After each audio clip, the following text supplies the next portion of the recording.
Magandang oras mga katiyats. Merong padala sa atin dito, napakagandang nito, pagkagawang animal shape marker sa gilid ng river na ito. Hindi na ito creek eh. Malapad na yung tubig.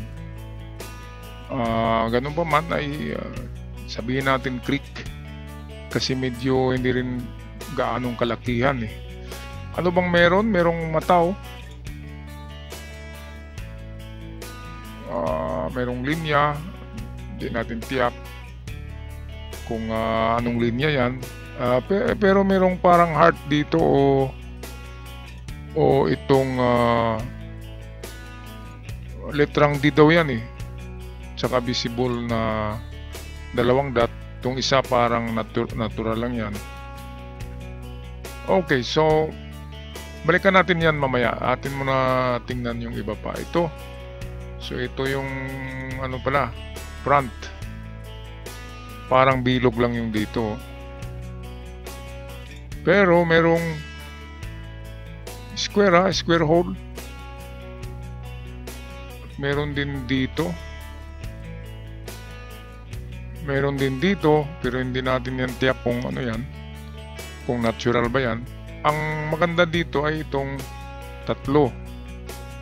Ito. Tsaka yan, okay. At meron tayong na iba dito. Ito'y iba yung may-ari nito. Kaya kung nanonood ang may-ari nito ngayon, lakihan natin na. Kasi ito'y man-made at legit ito. Sa tingin ko ay smiley. Oh, may mata siya oh, ayan oh. Bilugan nga natin yung mata. Ito may mata siya oh. And then yung smiley niya ay parang maraming ngipin. Nakaganon-ganon no. Di ba mga katiyats? O ano sa tingin nyo? Hindi natin to ma-analyze ng maigi dahil nga malayo eh. Hindi natin makita ang detalye, pero ganun pa man ay napakaganda nito. Meron palang grupong bato sa bandang kanan Maganda, maganda. Kaya pwedeng i-analyze natin ito muli mamaya, mga ka-THs, or bukas kapag nagpadala na sa atin ng mas malapitang dito, pag-picture at pag-video ng marker na ito. Okay, kaya kung nanood yung may-ari nito, send ka uli ng yung mas malapit. Tsaka itong mga bato dito, kunan mo rin ng ng picture kasi sigurado may marka din dyan. Okay, so unahin natin to, shortcut lang to. Mabilis. Okay, ang smiley sign, nagaganon, nagsasabi siya ng treasure on the spot. Ngayon meron siyang mga ngipin, nakaganyan no. Yang mga ngipin na yan ay mga nagsimbolo yan ng gold bars. Ayan square eh. Make that rectangle eh, yung mga ngipin niya. At hanggang dito yung ngipin no, mayroong isang ngipin dyan no. Okay, kaya ito nga ay treasure on the spot. At pwedeng dito siya nakaharap sa itong maraming boulders dito. So alam naman natin na kapag pinatong-patong ang bato, yan ay man-made. Merong bato dito na may litrang C na malaki o ayan o. Ganyan. So kung ang itsura nito ay nagaganito, nagpatong-patong na yung mga bato dyan. Kung ganyan ang itsura niyan, ibig sabihin merong something sa kanyang ilalim. So dito sa baba ng malalaking boulders, meron kayong makuha dyan. It's either concrete box or ammunition box na may mga laman. Ang smiley sign ay nagsasabi na be happy, treasure on the spot. Treasure in your front or treasure beside. Malapit lang talaga yan sa bato. Okay, yan ang ating pinakamabilis na analysis dyan mga ka-TH. So dito kaagad ang number 1 na prospect na hukayin nyo. Tanggalin niyang mga bato diyan na malaki, hukayin yung baba niya. Okay, so punta na tayo sa ating main event marker. Ito yan. So mayroon ngang mata, mayroong bilog, and then para siyang litrang D. Ito pala yung sinabi ni ka-TH na litrang D. Ayan. Ang litrang D, lalo na kapag wala siyang kilay, make that eyebrow, walang ganun. Ang ibig sabihin yan ay west. Ngayon, tingnan nyo kung saan ang west. Kung ang west ay dito sa kanyang tinitingnan, ay jackpot yan. Pero kung ang west ay doon sa kabila, hanapin nyo ang century-old tree na mayroong malaking bato sa tabi ng old tree. Okay, kasi dalawa yung ginawang marker ng Hapon kapag mga river or creek, talagang maghanap sila ng ng old tree, and then yung old tree ay mayroong dapat palaging katabi or katapat na malaking bato na minarkahan din nila. Sabi ni ka-TH ay meron daw kahoy dito na old tree. Kaya kung diyan nakatingin to, and then west din yan, saka dito yung old tree, ang layo niyan ng mga old tree ay nasa 9 meters kapag tumitingin ang hayop. Pinakamalapit 9, and then pwedeng aabot ng 15 meters ang layo. At kapag ganun na mga sukat ang layo, 9 to 15 meters, ay pasok siya sa mga sukat ng treasure na tinuturo ng mga mata ng mga hayop na na gawa sa bato. Triangle pala tong dot dito. Ang triangle dots, nagsasabi yan na ang item ay nasa isa sa mga 3 bato or 3 kahoy.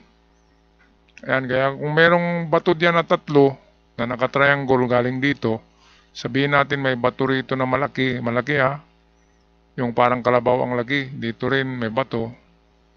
So ang ibig sabihin, merong treasure sa isa sa 3 bato. So pwedeng dito, pwedeng dito. Ayan. Pero nasabi ko na kanina, ang hanapin ay yung old tree. Century old tree na may bato.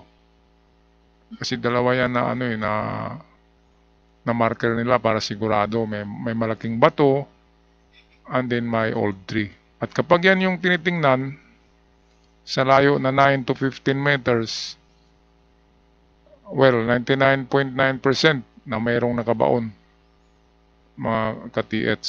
So dito naman tayo sa front. Ano bang sinasabi dito sa front? So ito pala yung sinabi ni ka-TH na litrang D. So mata siya, merong ganun, no? Pwede rin siyang triangle, nakaganon, no? So ang triangle ay treasure on the spot din yan, ang triangle sign. Pero sa tingin ko ito'y mata So mata siya na meron yan talaga tinitingnan, hindi pwedeng wala. So kung dito yung kahoy sa 9 to 15 meters away at may bato yung kahoy sa harapan or sa likod, yung under sa bato ang hukayin. Ang bato kasi yun ang takip. Okay, so ito naman ay secondary ito na pointer. Hindi ito mata pero bibig. So pwedeng sundan ang tulis ng kanyang uso. Pwedeng ito yung arrow Pwedeng arrowhead ito. So tingnan din kung ano ang nasa harapan nito. Ang square ay nagsasabi na mayroong item or treasure box sa hindi kalayuan. Dalawa siya na square box. So, pwedeng merong dalawang square box sa hindi kalayuan. Ngayon ay gamitan nyo yan ng kung meron kayong dowsing rod or pendulum. Ang palibot sa layo na pinakamalayo ang 15, pero mag-umpisa kayo sa 7 o 7 meters circumference. I-detect nyo kung meron kayong detector. Pero unahin nyo ang tinitingnan ng mata pag-detect 9 to 15 meters. And then kabilaan yan, dito naman sa kabila, opposite. Kasi pwedeng binaliktad lang nila yung mata. O, ganon din, 9 to 15 meters. Ngayon merong dito parang kung letter C ito, and then may dot, ibig sabihin niya ay nasa kabilang gilid. Hindi dito na gilid. So sa kabila, dito na kabila. Ayan mga katiyet, so magandang marker. So yun lang, i-try nyo lang yung paghanap kung anong tinitingnan ng hayop dito. Kapag may kahoy sa tinitingnan at may bato na malaki, lalo na kapag may marka, ay doon na under sa bato. Ito naman yung nguso niya, klarong-klaro naman nakanguso, no? Ano bang klaseng hayop to? Parang siya yung hayop na beaver or your otter, yung wala yun sa atin yung otter. Parang ganun yung itsura, pero pa rin yan, tubig hayop pa rin. So kung sundan yung kanyang ilong na may bilog, dito yan, no?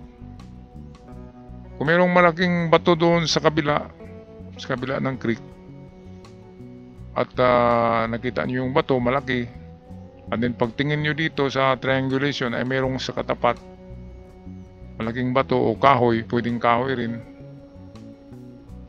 ay yan na yung triangulation na nagsasabi na merong item sa isa sa tatlong bato. So yan yung ibig sabihin nitong tatlong dot, mga kababayan.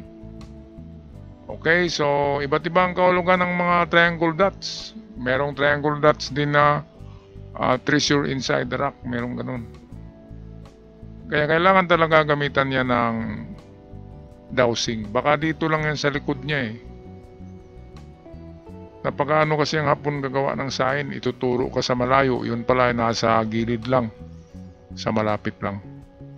Okay, ako'y magpaalam na. Maraming salamat. Huwag kalimutan mag-subscribe sa ating channel mga katiyat, sa mga bago pa lamang. At ingat kayo palagi at sana surtihin din kayo. Sana surtihin kayo sa mga treasure hunt at pag-test dig nyo. Hanggang sa muli, paalam at ingat ang lahat.